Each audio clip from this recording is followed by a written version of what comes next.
taking a critical look at the gaming news of the week. This is Augmented Reality, presented by the Triple S League.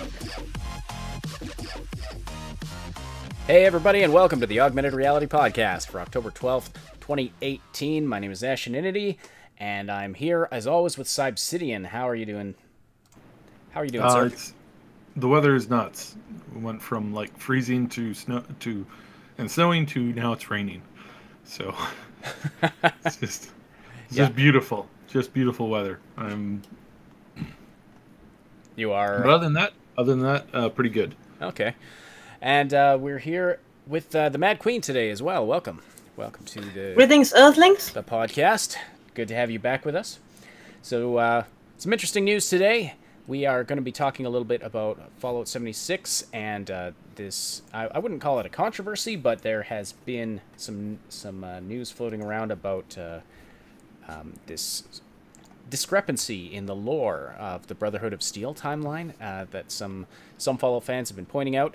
And so we're going to talk about that a little bit with respect to Fallout 76 and how the Brotherhood of Steel might possibly be in West Virginia at the time when Fallout 76 takes place.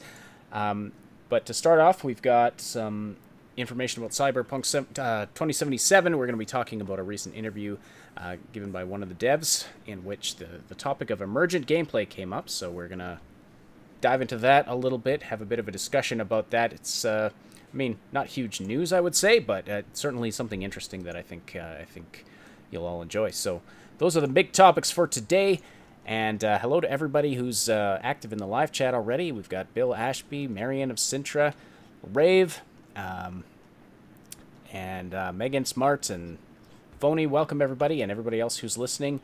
Welcome to the live podcast. Be sure to drop your comments and questions into the live chat, and we will read and address as many as we can throughout the podcast. All right, Cyberpunk 2077 and emergent gameplay. So perhaps we should start off by talking about what emergent gameplay is. I've got pulled up a couple of different definitions here. One that's linked in one of the articles that we'll be referencing today is... where is it here? Medium's Josh Beiser defined the term as follows: emergent gameplay is the concept of creating a game that allows the player to create solutions or elements that the designer never intended. And then I've also got the Wikipedia definition here. Emergent gameplay refers to complex situations in video games, board games, or tabletop role-playing games that emerge from the interaction of relatively simple game mechanics. So, a couple of different definitions there. Yeah. Yeah, and it can be used in a couple of different ways to mean a couple of different things.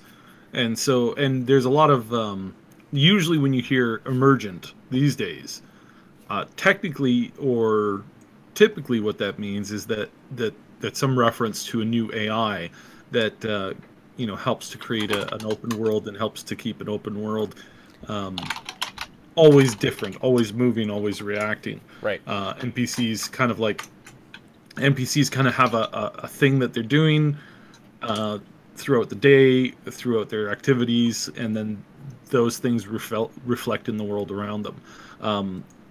There was some really groundbreaking work being done on this, where it's like, in this one world that it was being used on, it was like there's deer and there's wolves, and the wolves will chase the deer will run away from the wolves.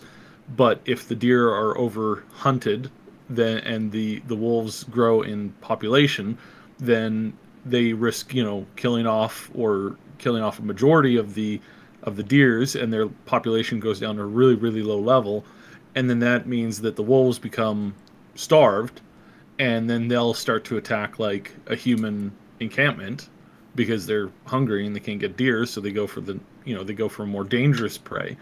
Sounds like the real world almost. Yes. So there's a whole bunch of like effects on that, but that's not what's being used here.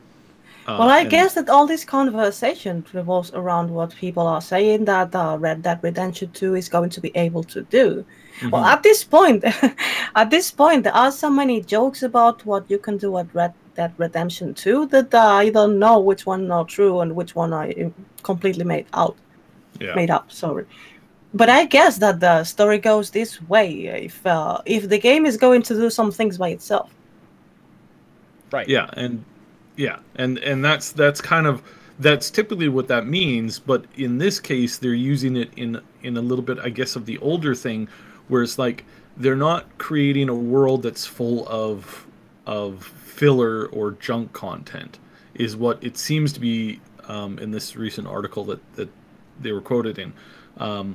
And I'm glad, because I am being really, really, really, really fed up of skinning coyotes. Yes. All right. Wait, skinning. This was the main activity in the first Red Dead Redemption, skinning coyotes. Yeah. You ended up doing that.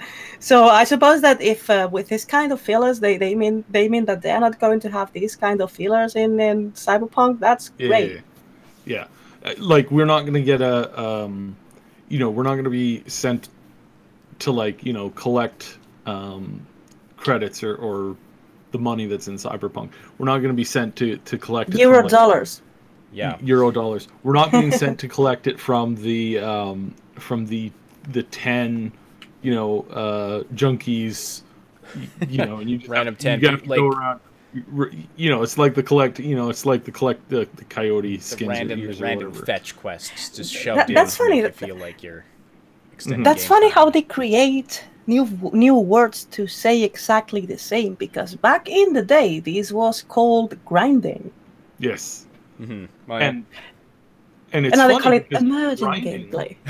Yeah. Well, I don't think that's what emergent gameplay is. But let's bring this into the context of what was actually said in this interview. So Gaming Bolt sat down with Miles Tost, who is a level design developer on Cyberpunk 2077, and he said, in response to the topic of emergent gameplay, he said, "It's too early to really talk about this. If it makes sense and if we could pull it off in a way that feels organic and meets our quality standards, then maybe.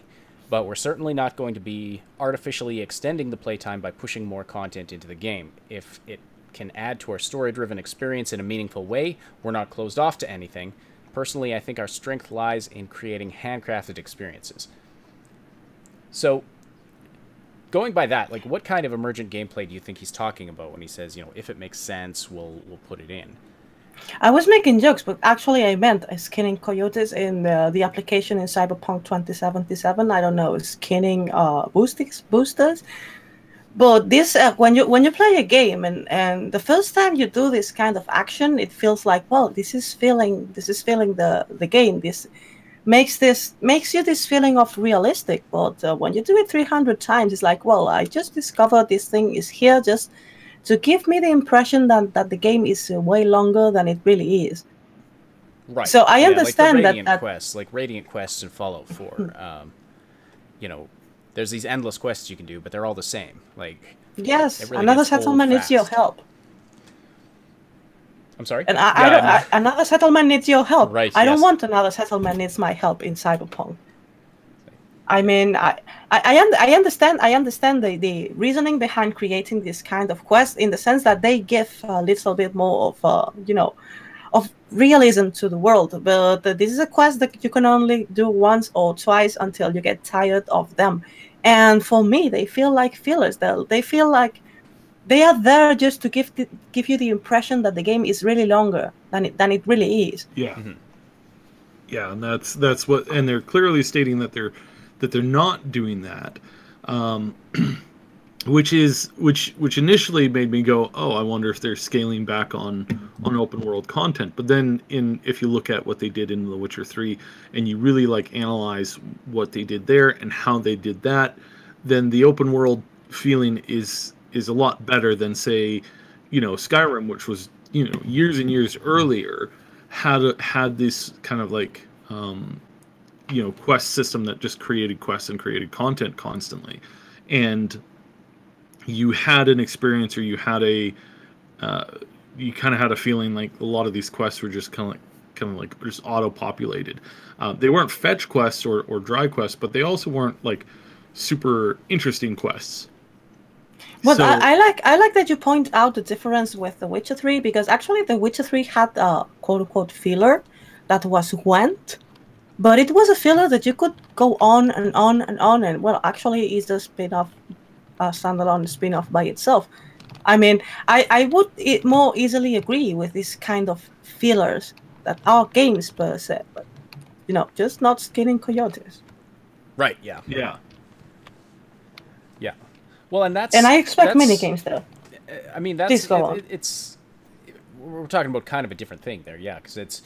Sure, it's optional. For one thing, it's optional. You don't have to play Gwent. You can play The Witcher 3 beginning to end and never play a game of Gwent.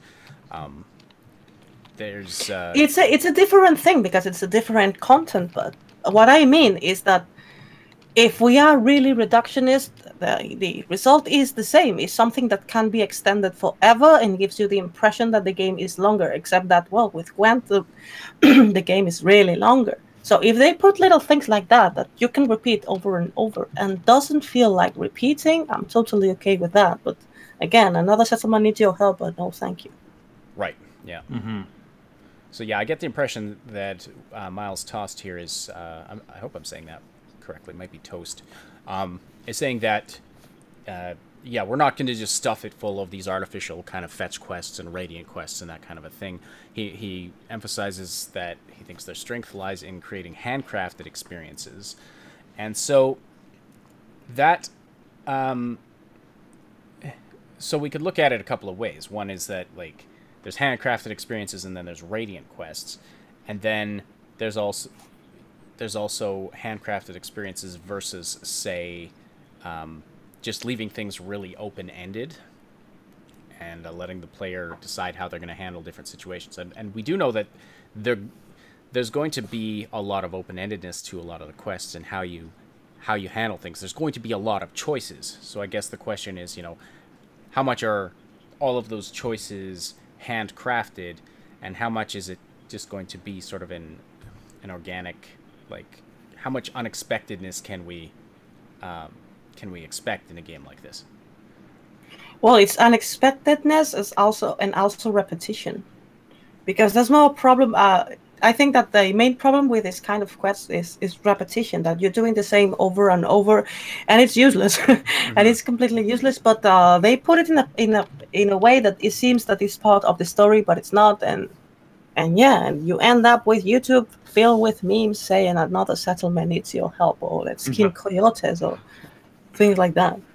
My favorite meme from Fallout 4 is where they took from The Shining, where the guy bashes through the bathroom wall and he sticks his face in and he's like, you know, I'm bad, you know, this kind of like, you know, here I am kind of thing. And they overimposed, what's his name again? The Who? The another settlement needs your help? The guy from the Commonwealth. Preston Garvey. Yeah. And it's Preston Garvey's face, and they're going, another settlement needs your help. And it's like, you know, because the immediately following that is the main character in the movie screaming, you know, letting out this blood curdling scream, and it's the same reaction that you get when you're thinking here, and it's like, oh yeah, he said, here's Johnny. Yeah. So, so it's that kind of a thing that you know, it's funny and it adds to the world. So, but well, it doesn't help. Commenting is also yeah. Commenting is also part of the experience. Yeah. Yeah. So there's the bad kind of stuff that can get memed and is just too much, and you're just like, man, I've done the same thing so many times now. The thing is that there is this notion that gamers need to spend as much time as possible playing a game. And there are many ways to achieve that. If we go to the example of Fallout 4, in one hand, you have Preston saying another settlement needs your help. And on the other hand, for instance, you have building. That doesn't have to be the same all the time. This is something that it's different. If you really like building, it can be different every time. But the problem with this notion of the gamer needs to spend as much time as possible inside the game, is when they try to find solutions to that are very artificial. And they feel like that you're losing your time and you are repeating over and over the same thing, because you end up hating the game. Yeah, and it comes to feel dry or yeah. In the one instance, I gotta say this about Fallout 4, where it's like, you have to defend your settlements and all that. Way back I know this is like a long time ago, when Jagged Alliance 2 was out, you had kind of the same system where you were defending and using a militia to defend these towns that you took over, and they'd be attacked by the enemy forces. And if you had units in that area that you controlled, you could do it one of two ways. You could either go in and play out the battle normally, which would take anywhere between like 30 minutes to 2 hours, depending on the size of the attacking army, or you could just like auto sort it, and the enemies you would see who took what shot, and you'd see the computer basically give you a short synopsis that you could watch in real time or sped up, or just like get an auto conclusion to. And it's weird that as far as we've come in the new in the new engines and the new gaming stuff, simple solutions to things where it's like, here's an option. You can either go there and solve the problem yourself, or you can watch it unfold and see how, in my one place, it's like, they need your help. They need your help. Well, it's the funny thing that is, they need my help, because there's 20 people there, all that have power armor and machine guns. The thing is that it took half a year to Bethesda to patch this. Yeah. And once patched, then if you had enough resources in the settlement to defend themselves, then you wouldn't call to go there and help them. Yeah. Because what you say, I mean, they are all wearing power armor. I have. Well, that's a different thing, because you fenced all your settlement around, and then raiders just spawned in the middle of the settlement. But you put, an insane defense, and you still needed to go there and help them. Like, what do I put this defense for? It took half a year for them to patch them. They patched it in the end, but raiders were still spawning in the middle of your settlement. Yeah, and it's like, ugh. So it's not horrendous in some levels, but it's not good. And what CDPR is saying here is that, oh no, we're not going to have this filler content. Our content is going to be handcrafted to be a good experience, but it's also going to leave it very open-ended so that you can do, or you can complete this quest in however you want. And I hope that holds through. Like, I hope that that there's the option of, like, when you encounter a gang, to, like, talk them down, to maybe come up with a deal, or to assassinate the leader, or to, like, just kill everybody. As long as I get a good amount of options, then I think that's perfectly fine. But how they handle that, again, that's going to be really interesting into exactly how they handle that and how they make it good. So this really makes me feel good about the game. I think we're headed in a really good direction, and I think they know what they're trying to do, and they know what they're not trying to do at the same time. So if they want fillers, I want that there was this rumor back in the day, which I don't really know if some things that were said a couple of years ago are still standing, because the game is changing constantly. But I would really love to see some mini games in Cyberpunk. You have a lot of things that you can create that are law friendly. And if they put this kind of fillers, I will completely love them. Even more if they create a mini game that can be exported as a standalone, because this is going to give me an insane amount of hours of fun and gameplay. Okay, well, if you were to speculate about what Emergent gameplay in Cyberpunk 2077 might look like, what do you think? And I'll put this question to the chat as well. What would you want to see, if they were to try and go more in that direction? Well, I would like not to see it. I would like not to see anything that would look that kind of artificial, because you will have like a quest, like go steal something at some place, typical Cyberpunk quest. Go steal this weapon that they have in warehouse in that place. Well, and then the place is changing, but the quest is exactly the same. That would be something typical Right. to put on Cyberpunk. Well, it doesn't, like, emergent gameplay doesn't have to be that kind of thing, though. Like, a couple examples that, you know, I was just studying it before we went live here, and it can, one thing it can be is just solutions that the developers never intended or thought of. For example, in the original Deus Ex, people using you know, the wall-mounted mines to climb up walls, you know, if they had no other way to get there. Or actually, an example that comes to mind from Dishonored 2, they had all these abilities that the characters had available, and people started using these in unique ways that the developers never anticipated, and coming up with solutions that they never, you know, that the developers themselves never saw. You know, this is one definition of emergent Yes, gameplay. but you cannot speculate about what developers are going to create around that if the pure definition is what players do with this that have nothing to do with developers. Right. Well, I don't know if I explained myself. I guess. Yeah, no, no, that's right. One of the things that I was sort of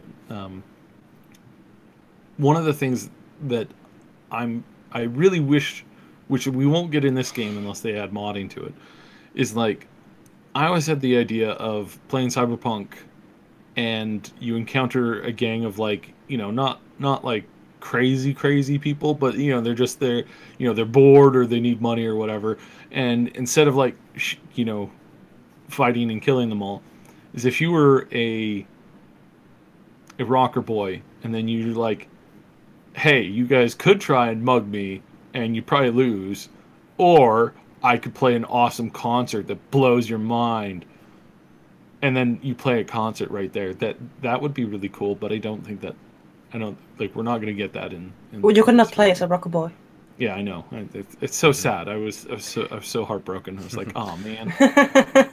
Yeah. Well, actually, these are the classes that make more sense. Techie, and Netrunner, and the Solo. A fixer would make more or less sense, but if a fixer gives you the quest, then you are a fixer is some kind complicated, because techies, solos, and Netrunners are the edge runners that do the jobs by themselves. You know, fixer asks to another one. A rocker boy's ability is to convince other people to do things. So media is the same, but in the way of doing things, which is with the image. Actually, the real people that do the things by themselves are these three character classes and cops. But if you're a cop, then you need to work 9 to 5 or whatever schedule you have. I don't believe that this is a bad decision of character classes that are playable. Right.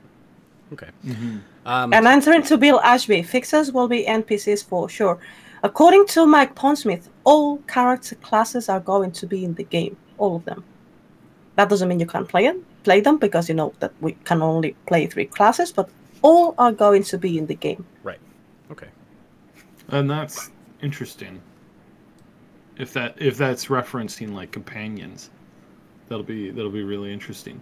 It would be really interesting to have a companion who's also a journalist. Like, I mean, I know we had that in Fallout 4, but it's like that kind of play. Well, actually, if it's true that Cyberpunk 2077 is a soft reboot of Cyberpunk 2020, one of the companions you had in one of the main quests of the first the source book, the original source book of 2020, you had a companion that was a media, but also knew how to use guns. Because this is Cyberpunk, and everybody knows how to defend themselves in combat because they have no other choice. So you were with a media, and later on you join a Solo and the Nomad. And in this quest line that starts in the Atlantis bar, that is the bar that we saw at CD Projekt's booth in E3 and Gamescom. Chris Gonzalez, thank you very much. I don't know what this thing that appeared in red. This is we got a super chat from Chris Gonzalez $5 Oh, super chat saying, keep up the great work with Mad Queen. Well, thank you so much, Chris. We really appreciate that. Glad you're enjoying the content. And thank you so much. Yeah, that is absolutely. awesome. That makes our day. Yeah. oh, and thank you. It's a Glad, super glad chat. you guys. That's the first time that I see it. That's why I didn't know what it was. Glad that you all seem to be enjoying having the Mad Queen on the show, because we have her back fairly regularly. So that's good. But yeah, thank you so much for that. So yeah, just to sort of wrap up this topic about emergent gameplay, I guess it's a little tricky because I think we all have a different picture of what that looks like, what emergent gameplay looks like, and what That's that the problem with not calling things by their name. Because depending on what kind of gameplay are they talking about repetitive quest, about quests that you are not expecting and the players create by themselves. I mean, it's too broad to know exactly what are they talking about. Mm-hmm. Right. And again, I believe that all these subjects comes from everything that's now being discussed about Red Dead Redemption 2. But by the way, when is this game out? Red Dead Redemption 2? I have it written down here. Hold on. It's out... It's not too long. No, it's not too long, right? Oh, because now we are in the pre-release where people are getting totally crazy. So I guess that we are really not very far away from the release date, which I can't remember the date, but apparently I lied. It's not on my list that I have release dates written down on. Probably because it's not coming to PC right away. Yeah, I know. Darn you all. Really? So yeah, you'll have to fill us in on how amazing it is. It's coming out on the 26th of this month. Okay, yeah. October 26th. Well, the truth is that I didn't intend to play it because I didn't like the first. I know, unpopular opinion. I didn't even finish the first because I got really bored. This is a really interesting question because this is something that I have been wondering now for a while. The first game was good and it was pretty well received at the time, but it also didn't do super well in Europe. Are Europeans, being a European yourself, are Europeans that interested in the Wild Wild West? Is that something that is actually like, the Western motif? Is that actually popular to Europeans? Not really. Yeah, and that's kind of what I thought, and I've been thinking for a while. It's like I don't expect this to do as well as the last Grand Theft Auto game because it's a motif that not everybody in the world is familiar with. Everybody in the world can relate to, living wild in, a big city. I don't know how many of you, sell drugs and steal cars on the daily, but it's something that's somewhat relatable, right? Yes, but in Europe, remember that a lot of spaghetti westerns were shot in Europe, so we're quite familiar with this topic. I was just thinking about spaghetti westerns. Yeah, European. Yeah, that's why they call it spaghetti. Yeah. All right, so that's why they're called spaghetti in the first place. But it's not only for the cultural proximity to the subject, because obviously if you're playing, I don't know, this Tolkien-based game, medieval fantasy, call it Skyrim or whatever, you have no cultural proximity to that. Oh, that's true too. And yet that's very, very popular over here in North America. I'm not sure if this is a thing about being farther or closer under a cultural perspective. But to be completely honest, I tried to play the first, and I just got bored. I just got totally bored, and it was more a gameplay. It might not be the genre; it might be just the gameplay. Yes. What didn't? We're getting conflicting reports from Europeans in our chat. Megan says it's not that popular over there, the Wild West motif, and then Bill Ashby's saying, "Hell yes, as a European, the Wild West is as popular, only amongst certain groups." So that makes sense. Yeah. Also, to be honest, in my personal perspective, usually I like science fiction better in general terms. Yeah. So that's interesting. I'm very curious to see how the sales do. I know that, for example, though, when I say, you know, the world, Europe is not a big consumer of Wild Wild West or Western motif content. However, Asia is, especially Japan. Japan loves the Wild West. It's and that's something that's kind of strange and weird. And it's like, you know, Not really. I mean, Americans like anime yeah, because it's exotic, and it's also exotic for Japanese.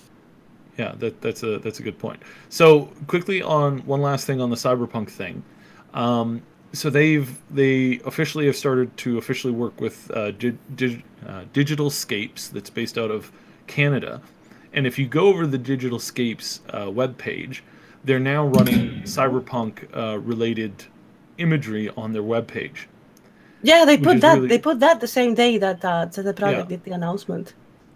They're also hiring for programming and level design, which I thought was really interesting. That they're working with CDPR, but they're now hiring for a level designer in and of themselves. So whether that's a project that's ongoing for them, or whether that's related to something that they're doing or helping with CDPR, we don't know yet 100%.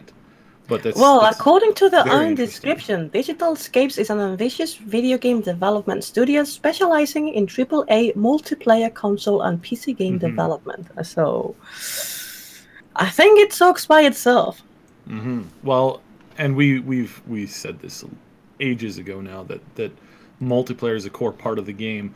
However, they are still tweaking what that means and how that fits into 2077.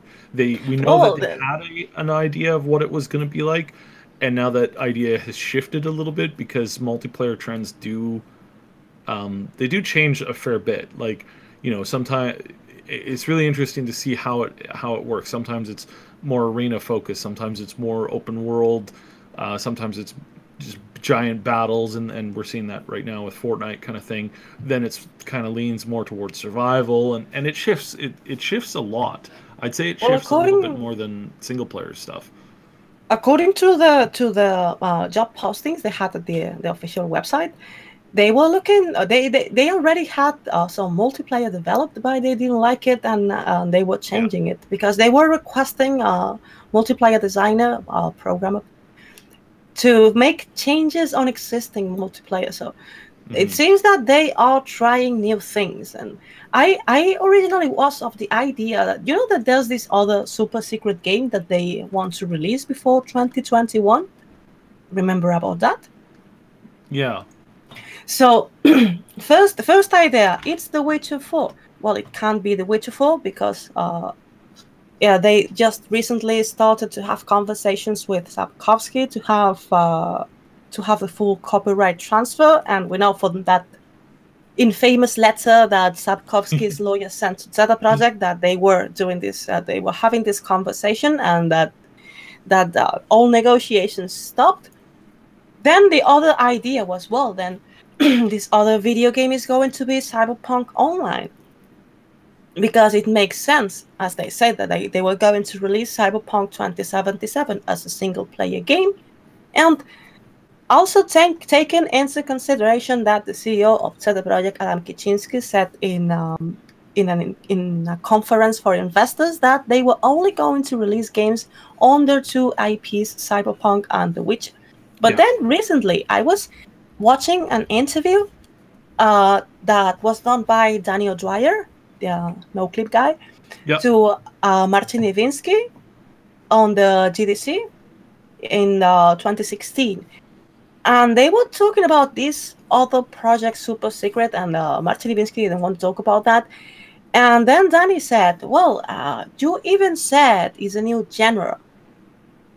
Like, what? Wait, what? When did they say that? Is there any description of this other project that I missed? Well, no, it's Danny. Danny's pretty trustworthy as far like he goes. He's very, very trustworthy because and he's very, very good making interviews. Yes, and I think that was a slip on his end. I think he knew that they were working on possibly. Let's clarify this. I think, which I. Okay, so here's the concept of what I think may have happened, but I'm not convinced actually happened. I think he had heard that there was some super secret new IP that they were working on. No, And the fact that there was a new IP was being openly discussed. No, Yes. new IP. No, sorry, new game. Yeah. But again, Adam Kicinski said that there's only 2 IPs for CD Projekt: Cyberpunk and Witcher. Yeah. So I think it was either a slip of the tongue, which he didn't, which he didn't mean to have happen, or it was maybe some confusion on his end. That's a possibility, but I still think that this other game that they're working on is a Cyberpunk 2077 game. I know it's not necessarily a popular concept or idea, because a lot of people are convinced that it's The Witcher, or they're convinced that it's something new. Well, but I still think it can't be The Witcher, because we already learned that they just started the conversations to have a 4th game of The Witcher, so it's impossible that the other game is The Witcher. So unless Kicinski is not saying the truth and there is a 3rd IP, there's no other choice than Cyberpunk. Well, we know that developers lie when they're asked directly about certain things, because if they didn't lie, then by process of elimination, if you could just ask a handful of questions, you'd be able to figure out exactly what they're working on if they didn't lie. However, CEOs I would have to lie. understand that developers lied to journalists, but this was a conference for investors. Yeah, no, I'm saying in general, because I'm referencing the content there, the leak that we had about Borderlands, and people saying no, the CEO shot that down. It's not true. It's like, well, he has to say that. He can't not say no comment. If he says no comment, that's basically confirming it. And if he says yes, obviously, then that's an even better confirmation. Yes, but if you take but they have to have they have to have the ability to retain control over their own information release as much as they can. So of course he's going to lie and say no, we don't have any DLC coming for Borderlands 2, except we have a Borderlands 2 DLC that's coming. It's like a week later. It's like, okay, if he's lying about that, he's lying. There's a good chance he's going to lie about something else. So that's just a generalized thing. It's like the CEOs now in the conference call, he's saying they're only working with this, and I think we can trust that, which is why, to me, it screams that they're working on another Cyberpunk related thing. But the thing is, if you take a look at the way that CD Projekt is managing these kind of information, they do that. Yeah. They just let it go and don't confirm. Like the glitch on the screen saying E3, but he said, "Oh, did you see some malfunction on the screen, Mr. Kaczynski?" No, it was I was on my bag. So things like that. I mean, that's why I don't believe. I can't be wrong in here, because this is pure speculation. But I don't believe that he would lie to investors. He would lie to investors like that. Yeah, no, if he's not going to lie to the investors, he'd just rather not say anything. So that's where we have to take that. Anyways, before we move on, Bill Ashby, Thronebreaker doesn't count as new IP. Well, no, Thronebreaker is The Witcher. It's called The Witcher Tales. So it's not new IP, it's The Witcher. Now we can go on. That's a good point. All right, so that was quickly on. Yeah, sorry, go ahead. Yeah, okay, I just wanted to say, it's great seeing all the conversation in the live chat. If you want to keep the conversation going after the live broadcast today, feel free to join our Discord server. You can find the link in the description below. It's a place where you can chat with us, other Triple S fans, about all the things we love to talk about. Mad Queen hangs out in there too sometimes. So, yeah, great place to meet people, talk about things. Click below to join, and be sure to say hi to us in the welcome channel. And we're going to move on to Fallout 76 news here. And just before we get onto the thing about the Brotherhood of Steel, just an update on some stuff we talked about on Tuesday. So, turns out it looks like, Cyb, that there are going to be some NPCs, some human NPCs in the game. Well, not human NPCs. There's going to be NPCs that are living, breathing things. So it looks like what we saw was a confirmation that there is super mutant traveling merchants. I railed last week. Yeah. I railed on Tuesday about how they don't have any NPCs that are like traveling merchants, and I was incorrect, because what they said is there are no human traveling merchants, and so I took that to mean that there's no traveling merchants. There are traveling merchants, but they're not human. So there's some robots. There's also some vendor bots. So like not vendor bot, like a kiosk automated like thing, like a vending machine. Yeah, like a vending machine kind of thing. Robot thing. It's really weird. It's really kind of weird. But we've seen that in Fallout games before. However, in this case, we've seen the super mutant merchant, and then we've seen some robot ones that walk around too. So there are going to be some friendly NPCs walking from point A to point B that you will encounter randomly, which was a thing that I said that I was really upset that this was not in the game. Turns out that is in the game. So that's really good to know, and I'm really happy that that's there. But I'm still concerned about about a whole bunch of other things. And this thing with the Brotherhood of Steel came out. So there was this somebody captured this post where there's this note about this guy talking about the responders of Steel mentioned in a note. Yeah, so they're talking about the responders, and then they're talking about the Brotherhood of Steel, and then they're also talking about this girl named Abby who lives over the mountain, and then they also mention that Free State's gotta know more. Free States, so it could be this is potentially setting up some very interesting lore, and I need to clarify this because this can be handled one of two ways. The Brotherhood of Steel, yes, technically didn't exist. Definitely not this far east. Like, they made this huge attempt to go east and set up the Eastern Chapter well into their existence, close to where the modern games are taking place. However, when they first started out, they were extremely based in the West, in California only. Basically, they moved from I can't pronounce Mariposa. it. Mariposa base. How about I just read this here? This is Lost Hills. Right. This is a quote from a Reddit user who pointed out this supposed lore discrepancy with the Brotherhood of Steel. Not the only person to identify this, I think, but this is quoted in an article here on PC Gamer.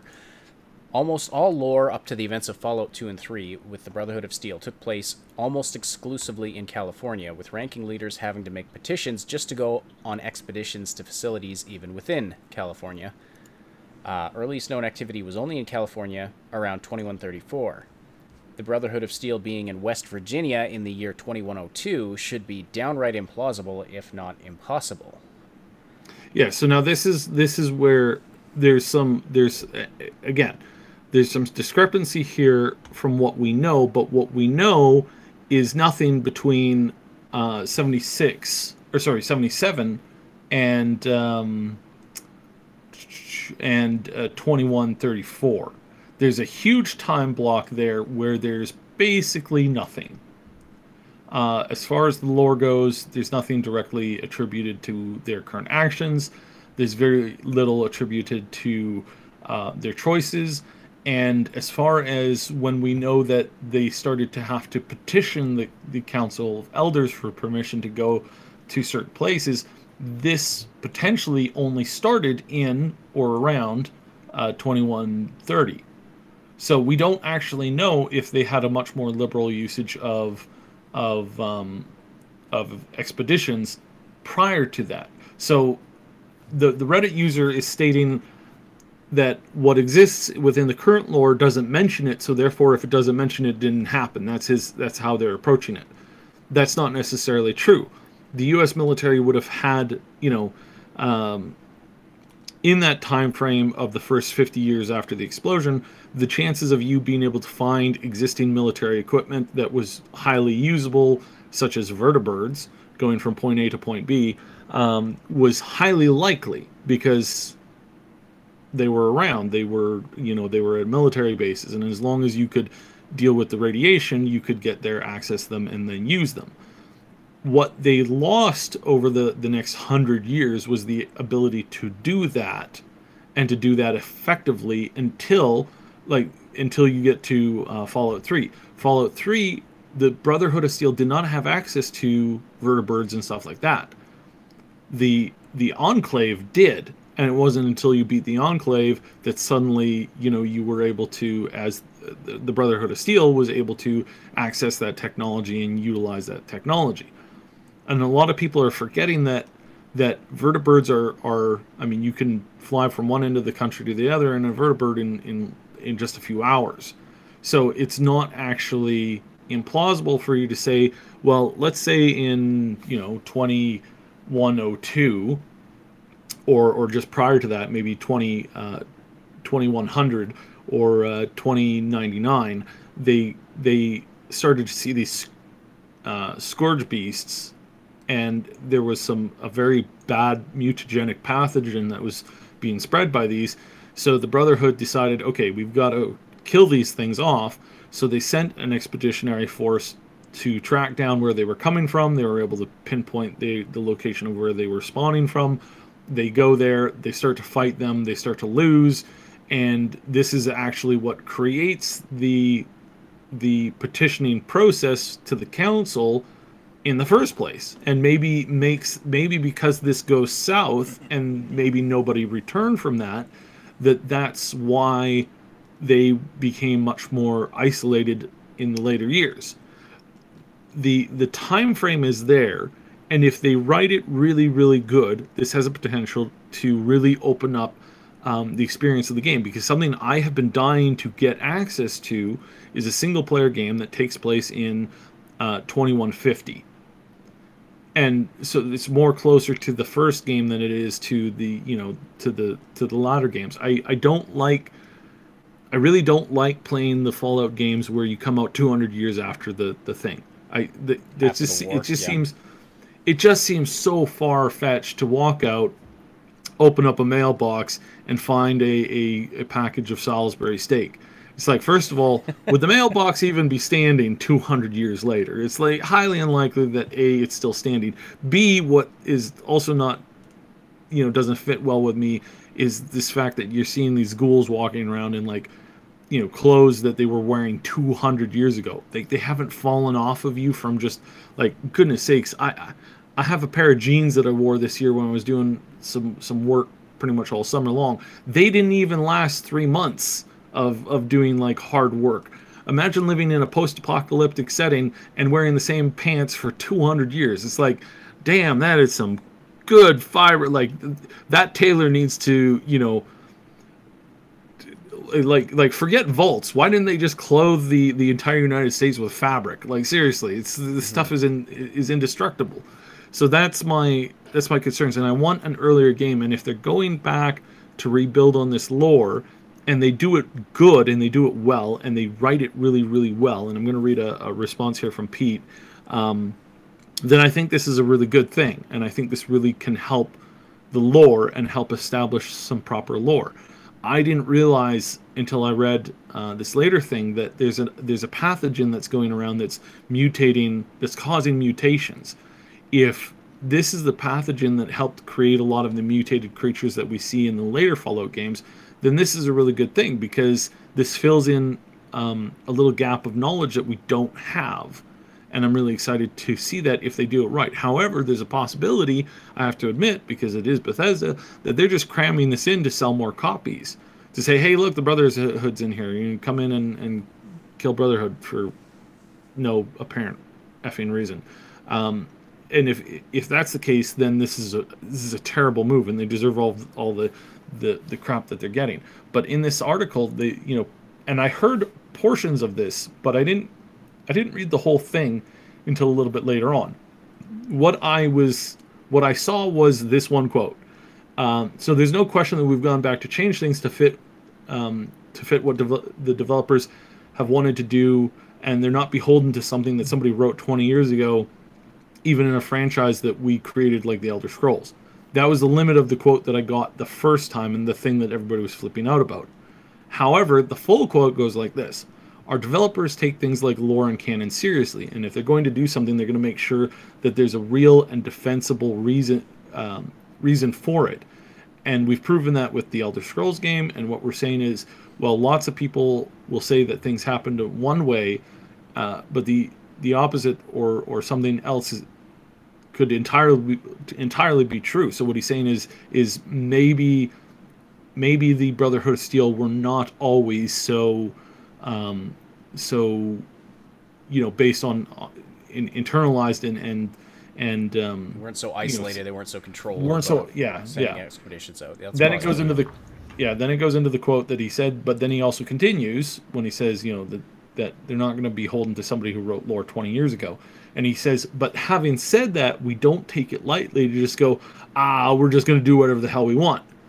There has to be a process, and it has to be rationable. Not rationable. Well, the thing with law in general terms, in absolutely everything, every kind of law that you can.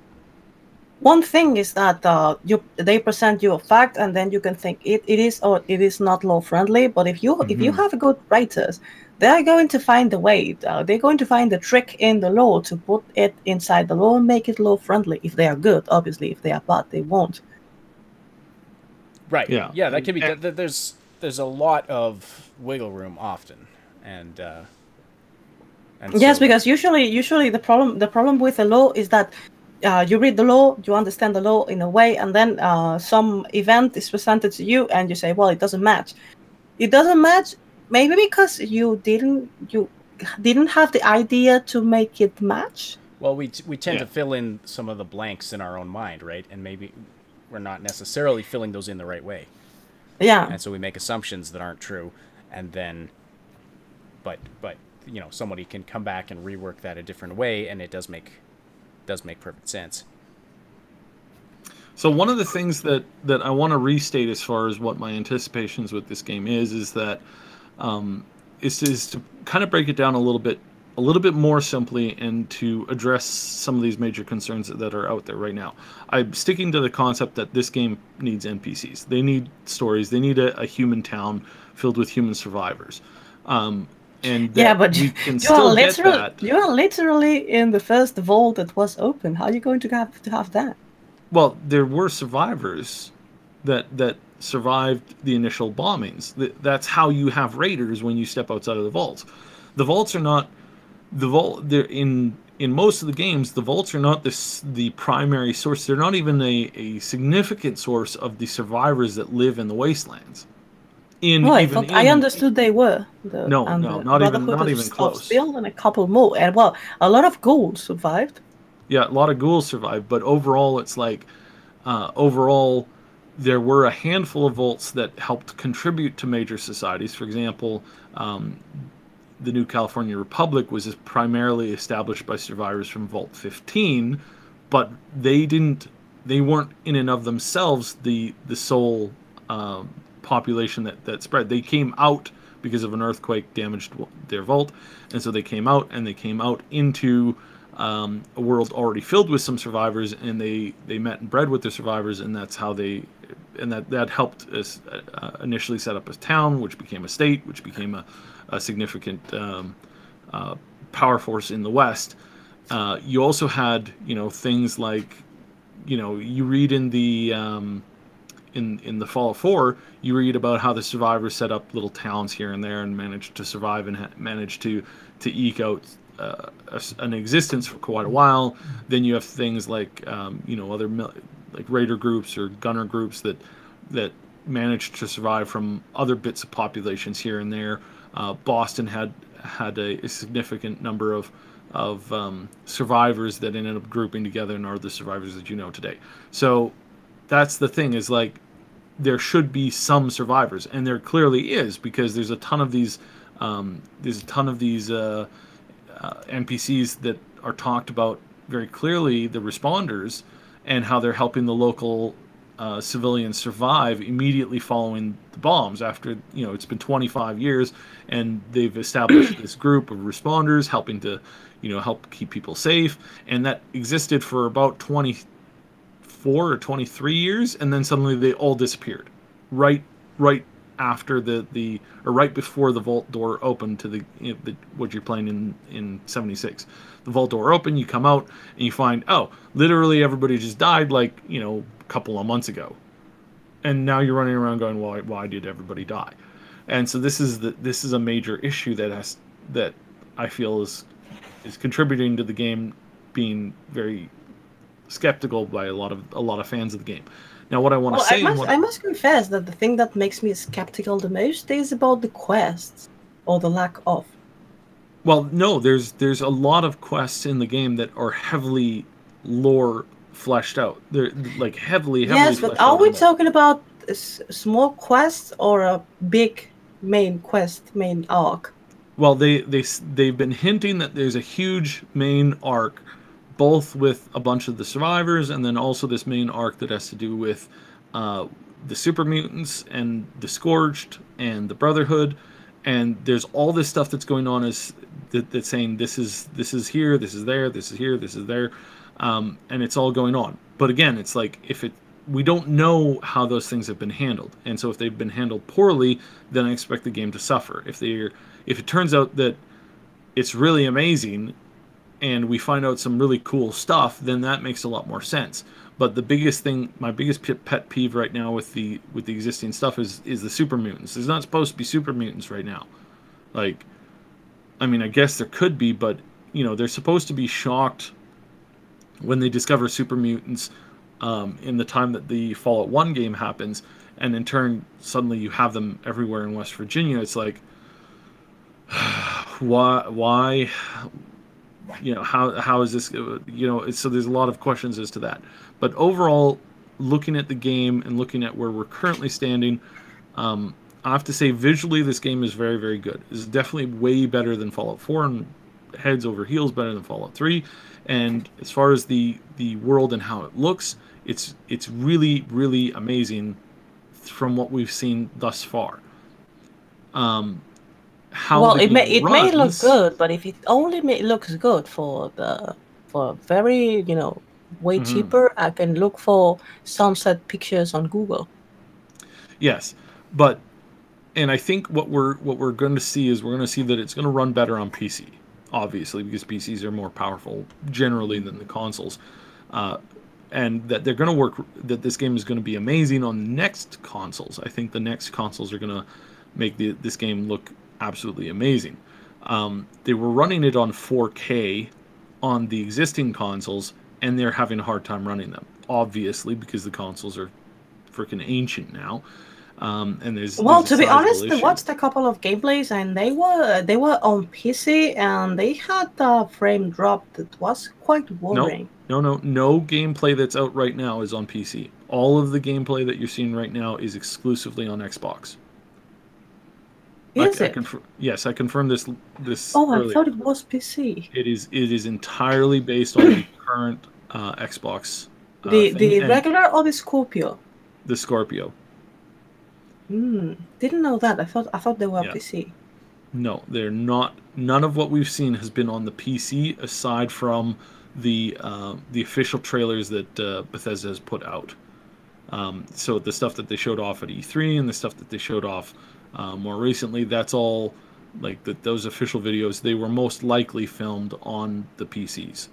Well, even if that's true, it's worrying that you have a frame drop in the Scorpio. Yes. Well, I mean, it's not surprising. The Scorpio is, my computer runs twice as powerful as the Scorpio does. So they acknowledged, but the Scorpio is 40% more powerful than PlayStation. Yeah. It was a game optimization issue. The organizers of the event did mention this. Now, not all of the content creators, pass this information on, but the build that they used at the event in West Virginia was a couple of weeks old. It had been, most of the optimization had been focused around the area right around Vault 76, but as you got further out, there were more frame drop issues. But it was presumably they're going to be optimizing the entire thing, for release, presumably. So yeah, well, I hope better at release. But yeah, it was a build. Well, I that was a planning couple on playing weeks on PC. So sorry, excuse me. What did you say? old. I said that I was just reiterating that it was a build that it was a couple weeks old and hadn't been fully optimized. Yeah, and they made this quite clear. What they should have done is they should have asked people to limit their experience to local stuff only, because what the one guy did when he ran out so far and he got, he's getting like 9 FPS is he went outside of the area that they asked him to stay in. They said, "Hey, stay in this immediate area around here, just explore this area and this area." And the first thing he did was, "Well, I'm not going to listen to anything that they just said." And then suddenly, oh my, the game looks like it's having a hard time. Well, I thought It's like, well, I didn't think they put any requests like that on the no, creators. what they were told is that they weren't going to limit them, but they were also asking them to stay in one particular area because it was better optimized. And to me, what that says is that they should have enforced that. They shouldn't have just let everybody go everywhere. Because if you look at the videos where it was optimized, it doesn't really go below 30 FPS. There's a handful of times where maybe the server's laggy for a second or two, or there was like a ton of stuff happening on screen where it got a little choppy.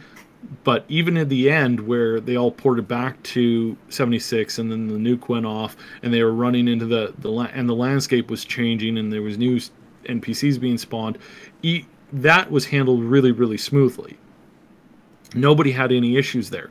So what I think happened is that they had set up the one area to be super optimized, and when people left that area, that's when they ran into problems. And that's what I'm saying is that this has caused a lot of the angst when it comes to the technical performance. Now, obviously, we're going to see how this goes, especially on the Xbox, because people are already in the newest beta. The newest beta has already started, but you're restricted to an NDA, and you have like your screen is covered in the code, so you can't screen cap or share anything without being exposed.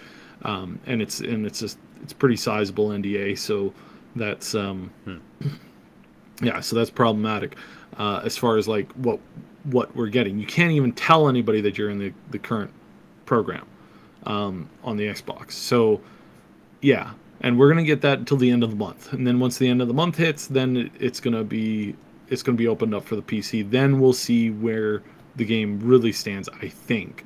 We might see it a little bit before that on the 23rd when it comes out for the Xbox crew. The Xbox gets it for a week early, and they're going to be able to like explore around and try and break stuff. But overall, as far as the world goes for items, this is huge. This is definitely top tier when it comes to items, weapons, the ability to like create a unique character that's different. You really, really can, from what I'm hearing and what people are saying, that their level 20 tunes their level 5 tunes are vastly different amongst the party themselves.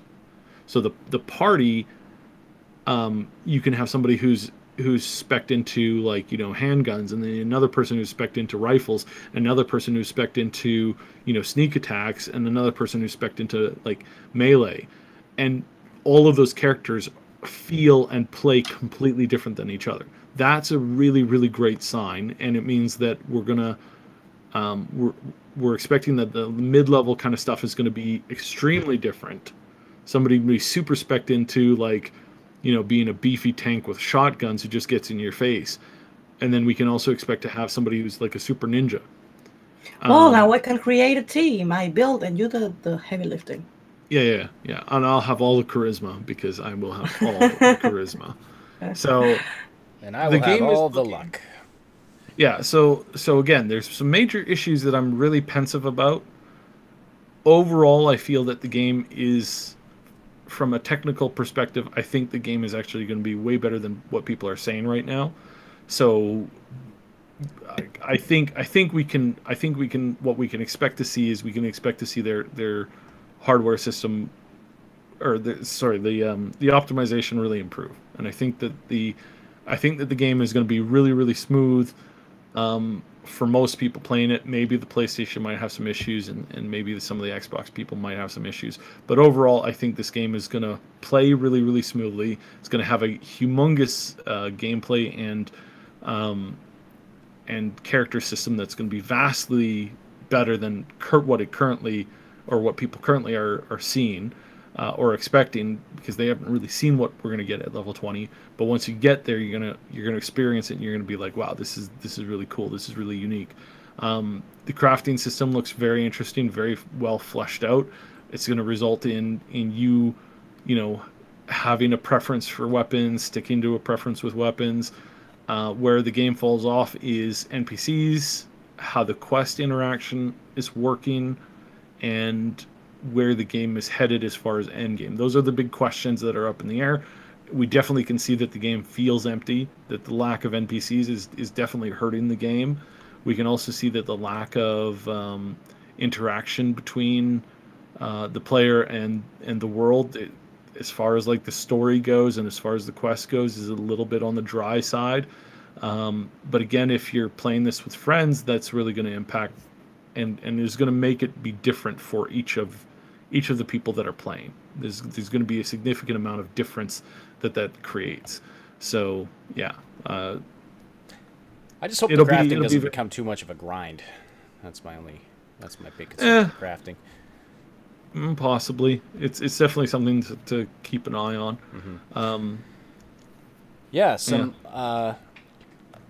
Some interesting comments from the chat here. Chris Gonzalez says, I believe this is with regard to the Brotherhood of Steel lore thing. Sounds like lazy writing, really. Fallout 76 is a cash cow effort. It could have easily been a multiplayer mod with writing like this. And then he goes on to say, yes, NPCs are a must, and I believe that there could have been survivors. Smiling Bandito says, of course it's a cash cow. Nobody at the top is excited about exploring a new world, but that doesn't mean the writers aren't interested in developing a new world integrated into the Fallout lore. So, a couple different perspectives on that. Bill Ashby says, I don't really want multiplayer Fallout. I know it's a minority opinion, but for me, Fallout will always be a one-player experience I lose myself in. Oh, sorry, a one-player experience I lose myself in, and other people break the immersion. It's funny. It's funny because excuse me for interrupting, but it's just a short thing. When Fallout 4 came out, we were all like, "Oh, we want a multiplayer to be able to fight amongst each other." And now that there's a multiplayer, oh, we have a single player because Fallout is a single player. I just find it amusing. Yes. Well, the thing that I've always asked for in my Skyrim game and in my Fallout game is I want to play it with like one or two of my friends at the same time. I've never asked for a multiplayer, an MMO. An MMO is definitely not something that I want. It's just like, it can be fun, but it's not the traditional Fallout experience. This isn't an MMO for sure, because there's only 24 people on a server, and that's not even an effing football team, for crying out loud. It's like, I mean, technically is a football team, but still, it's like, I don't see the need or the point for a big MMO. But I do want to play it with my friends from time to time. I predominantly want it to be a single player thing. So that's something I definitely agree with that. For the most part, but there's still that, like, I do want to play some of my like, I really want to do some Skyrim with some other people, like, from time to time. Again, it's like, I want to go into a dungeon and have a proper, like, dungeon experience, and that would be really cool. I don't necessarily want to I don't want to queue up for a dungeon, wait around for 5 other people to show up, and then for the one guy to be running around in his underwear with a clown hat on, screaming into the mic every 5 seconds. It's like, it's not something I'm interested in. Personally, I've, get that enough in MMOs that I do play. It's like, no, I don't need that. What I do like is when, you have a good gameplay, or you have a good session with somebody who really enjoys the game and makes it a funner experience for the both of you. I think that's a good thing, and I think that's what they're trying sort of to go for, and they kind of maybe overshot it. I really wish they'd just given us a multiplayer experience, and that's it. So, Like a mod. Well, I believe that people have the impression that the game is more PvP than it really is. it's not more PvP. That's what everybody has said from the content creators that played through it. A lot of them said the same thing, and it does not feel like it's encouraging you to PvP in the bad way that PvP can go. What they're saying and what the experience has been thus far is that the PvP is fun and it's good and it's interesting, and the hunted hunter thing is also really, really cool. I need to reiterate what I said last Tuesday on that, is that that radio channel that you tune in gives you a target, and then somebody is also targeting you. So you're chasing one person, and then somebody else is chasing you. That's really cool, because it's like, okay, I've got my target. I'm going to try and get my target before somebody else gets me as a target. That's really interesting gameplay. And if they pull it off really, really good, then I think that'll be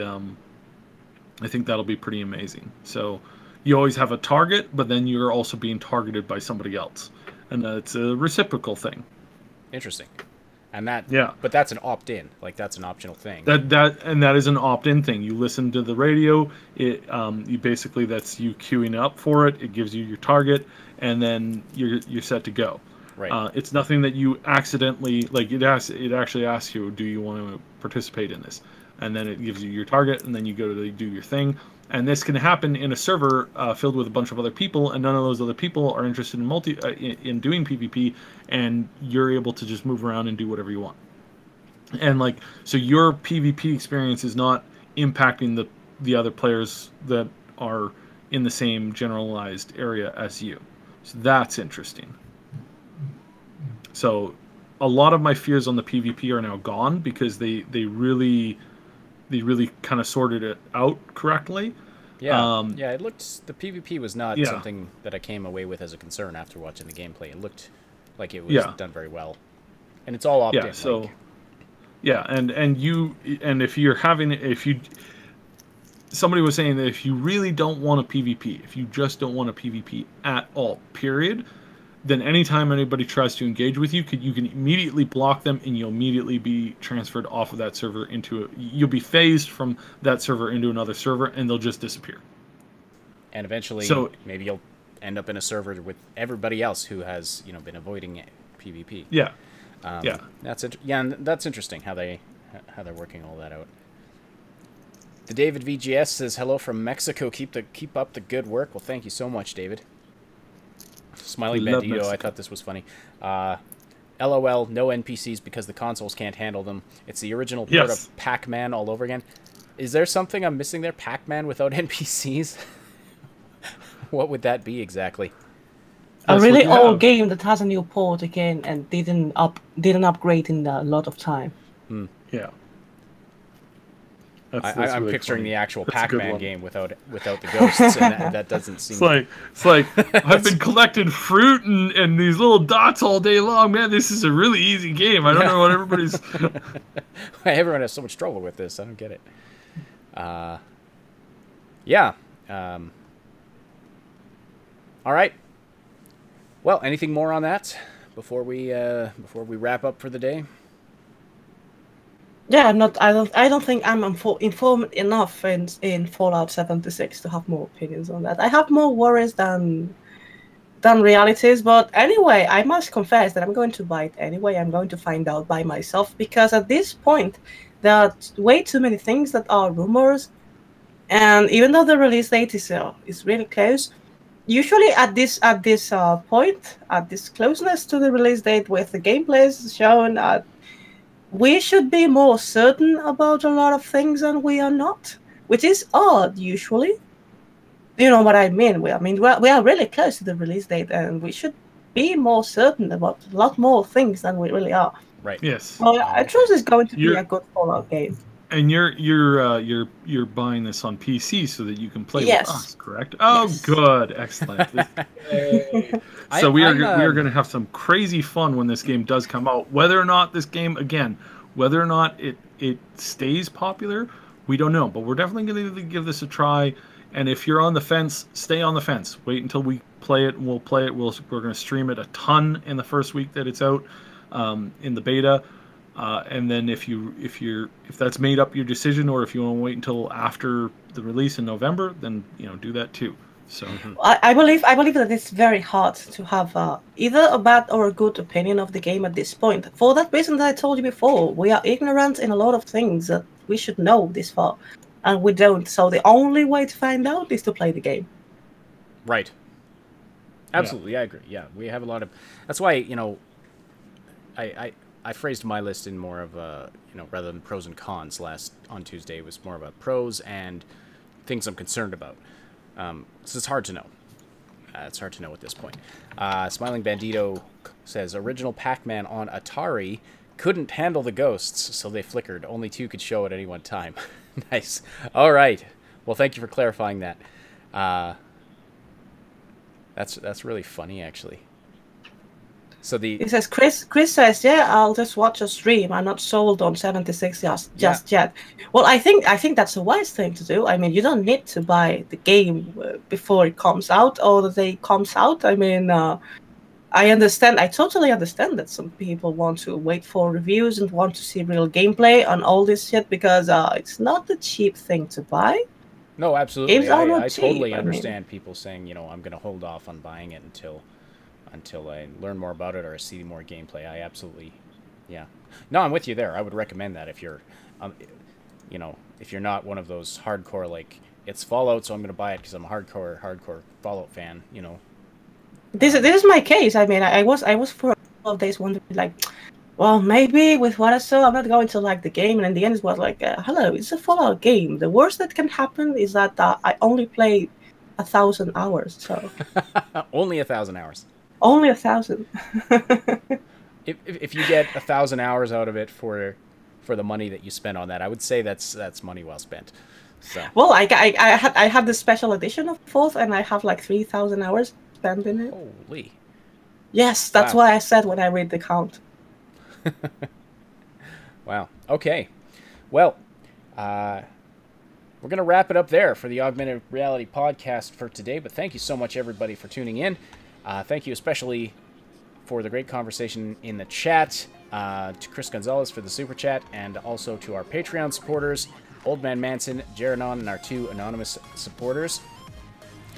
Please, if you appreciate this bi-weekly content now, we would encourage you to hit that like button, slam that like button, it likes it rough, and subscribe to catch our, we've moved to 2 podcasts per week for the time being.